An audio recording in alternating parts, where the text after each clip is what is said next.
Hey everybody, Al here, and welcome to another episode of Al's Vintage Toy Trains. And tonight I have another M10,000. So my last video was done about 4 weeks ago, and I introduced and ran my M10,000, kind of giving a little history about it and showing the catalog. And I had a gentleman that contacted me about his set that needed some work, and the intent was to put new wheels on it so that he could display it.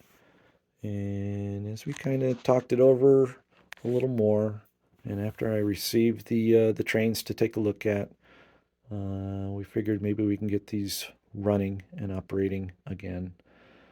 Again, it's his dad's set, and like I said, the set is 1935, and what makes it 1935 is that this set is a three-piece set with a whistle, and the only year where they had the three-piece set with a whistle offered as a set was 1935.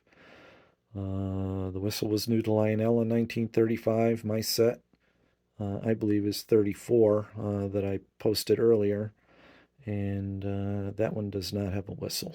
And the first year in 1934, this set did not come with a whistle, so 1935 is probably our best guess for this one. After 1935, they came as four-piece sets, and the outfit was numbered a little bit differently.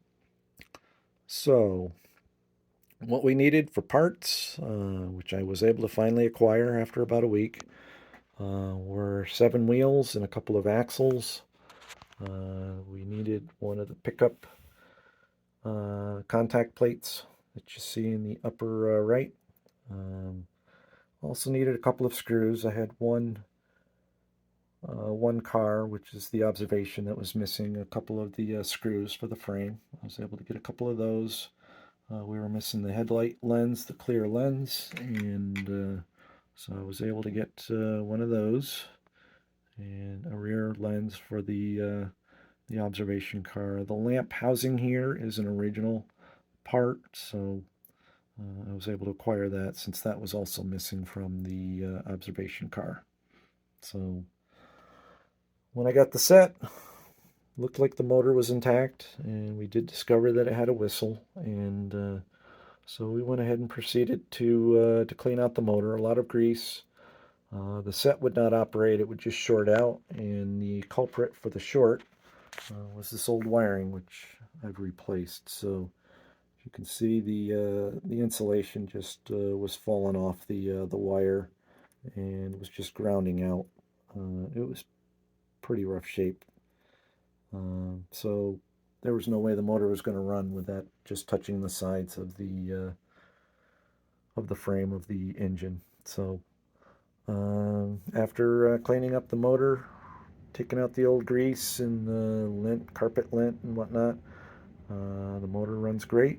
It also cycles fairly well as far as the E-unit, and the whistle now works just fine. Just really, it's basic maintenance, cleaning up everything and going through it, and then the new wiring, which made a big difference. And also had to, wire the headlamp that's in there. That was also shorting out. So, all right, so that's the basics. And as far as aesthetics, I've got that new lens that I pointed out. I also picked up some celluloid to cover those windows. It's not perfect because it's new and it's clean, and these are yellowed over time. And so, but I think having some celluloid in those windows will be better than not having it at all.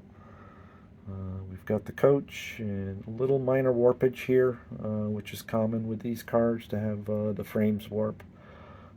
This one we're going to keep as is, and it doesn't interfere with the operation, so we're going to keep it as is. And we also have the observation car. And take a look at the vestibules. These are what's missing the wheels. And I put new lamps in, tested. Everything seems to work as far as the wiring. And so we're good with that. It's really just going to be installing the new wheels, pressing on the new wheels, and then putting that contact plate back in. This one's going to take a little more work. It already had the wheels on it, so just clean them up a little bit and used a wire brush on the wheels to clean up the contact points where it'll hit the track.